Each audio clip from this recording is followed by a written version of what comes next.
اندوني ايرولا.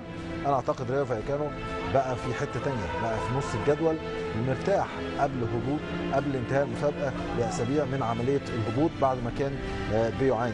علشان كده انا اشوف ان المباراه النهارده بعيدا عن 3 نقاط وبعيدا عن الصراع هي مباراه لدعم فينيسيوس وكلنا فينيسيوس. مواجهه فينيسيوس بعنوان فيني انسان وليس لاعب كره قدم. مش مباراه اكبر من مباراه كره قدم. الكل يرتدي فيني بطبيعه الحال. المفروض ان الفرق الكل اليوم تساند فينيسيوس.